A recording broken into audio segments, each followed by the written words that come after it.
Ya, terkait mengenai tahun baru Ustaz. Ya Ustaz, bolehkah kita di malam tahun baru, mungkin malam ini, berkumpul dengan teman-teman tapi niatan bukan untuk merayakannya, hanya makan-makan saja sampai semalam suntuk? Itu namanya merayakan.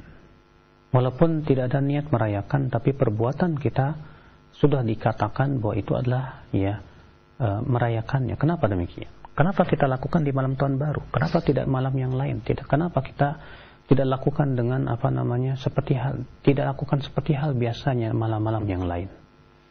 Ada apa kita kemudian kumpul-kumpul semalam suntuk di malam tahun baru? Apa tujuannya? Iya, kenapa di malam tahun baru? Oh, saya tidak ada niat, tapi kenapa Anda berkumpul di situ sampai semalam suntuk? Apa tujuannya? Iya, ya ini kan malam tahun baru, itulah namanya. Walaupun lisan Anda berkata, saya tidak merayakan, tapi saya mau tanya tujuannya apa? Makanya kata Imam Ibnu Qayyim rahimahullah, ya, faqihun nas, ya, yaqul ma aradta, wa nisful faqih yaqul ma qulta. Orang yang faqih akan bertanya, apa tujuanmu? Tapi orang yang kurang faqih akan berkata, apa yang kamu katakan? Tidak. Kita tidak ingin mendengar perkataan Anda, ya saya tidak berniat. Tapi saya ingin bertanya kepada Anda, apa tujuan Anda kumpul-kumpul di malam tahun baru itu? Tujuannya apa? Enggak cuma kumpul-kumpul makan-makan, tapi kenapa malam tahun baru? Kenapa tidak malam yang lain? Iya. Ya ini kan tahun baru, ya itulah dia. Sebetulnya itulah memang tujuannya ingin merayakan. Iya. Ketahuilah ya akhi, Allah Ta'ala berfirman, وَلَنْ تَرْضَوْا عَنْكَ الْيَهُودُ وَلَنْ نَصَارَ حَتَّى تَتَّبِعَ مِلَّتَهُمْ. Orang Yahudi dan Nasrani tidak akan ridho kepada kamu sampai kamu mengikuti milah mereka. Sampai, kata Allah, sampai kita mengikuti milah mereka. Baik kita mengikutinya karena ingin ngikutin mereka ataupun tidak, sama saja. Itu namanya mengikuti. Sampai kamu mengikuti milah mereka. Lalu Allah mengatakan, wala ini taba'ta ahwa'ahum. Ya. Ba'da alladhi ja'aka minal ilma laka minallah min wali wala nasir. Jika kamu mengikuti kemauan mereka, ya, orang-orang Yahudi dan Nasrani itu, setelah datang kepada kamu ilmunya, maka kamu tidak akan mendapatkan wali, tidak pula mendapatkan penolong. Allah mengatakan, orang Yahudi dan Nasrani tidak akan ridho sampai kamu mengikuti milah mereka. Ya, sementara perayaan malam tahun baru itu adalah termasuk milah mereka. Berarti kalau kita ikut-ikut sama-sama dengan mereka, ataupun setidaknya kita menghidupkan malam tersebut baik dengan makan-makan dan yang lainnya, ya, yang itu merupakan sifat daripada perayaan, maka pada waktu itu masuk dalam firman Allah tadi. Kalau kamu mengikuti kemauan mereka, kata Allah, maka kamu tidak mendapatkan wali dan tidak pula mendapatkan penolong dari Allah Subhanahu wa ta'ala. Jadikan malam seperti biasa. Tidak ada bedanya bergantian antara malam Kamis, malam Jumat, malam Senin dan yang lainnya. Pergantian minggu dengan minggu, bulan dengan bulan, tahun demi tahun, ya. Demikian pula windu demi windu, demikian pula, ya. Itu semua telah Allah takdirkan. Wa tilkal ayyamu nudawiluha. Demikianlah hari-hari Allah silih bergantikan. Demikian terus. Tidak ada pengaruhnya. Kenapa kita harus menghidupkan di malam tahun baru, sementara pergantian bulan kita tidak hidupkan? Lebih baik bukankah setiap malam kita hidupkan dengan bertahajud kepada Allah?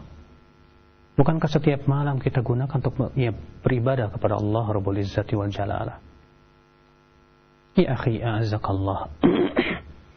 Seorang mukmin pasti punya kecemburuan terhadap agama Allah. Seorang mukmin lebih bangga dengan agamanya, dengan apa yang Allah turunkan. Seorang mukmin lebih mencintai apa yang difirmankan oleh Allah dan Rasulnya. Seorang mukmin punya ghirah. Iya. Dan seorang mukmin berusaha untuk menyelamatkan dirinya dari hal-hal yang bisa mendatangkan kemurkaan Rabb-Nya. Akhul Islam, azakallah. Kemudian makan-makan Anda di malam itu semalam suntuk. Kulli, katakan kepada saya, seperti itu apakah disyariatkan? Makan-makan semalam suntuk, ngobrol-ngobrol. Bukankah Rasulullah SAW tidak menyukai tidur sebelum Isya dan tidak menyukai ngobrol setelah sholat Isya? Ya, Rasulullah tidak suka ngobrol setelah sholat Isya untuk hal-hal yang tidak ada manfaatnya. Pada Rasulullah setelah sholat Isya tidur, ketika sepertiga malam terakhir beliau pun bangun. Tidakkah kita ingin mencontoh Rasulullah salawatullahi alaihi wasallam? Bukankah Rasulullah SAW itu sebaik-baiknya suri tauladan untuk kita? Ya.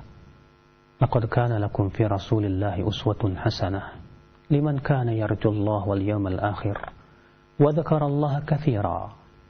Sungguh telah ada pada diri Rasul. Sungguh telah ada pada diri Rasul suri tauladan yang baik. Untuk siapa? Untuk siapa?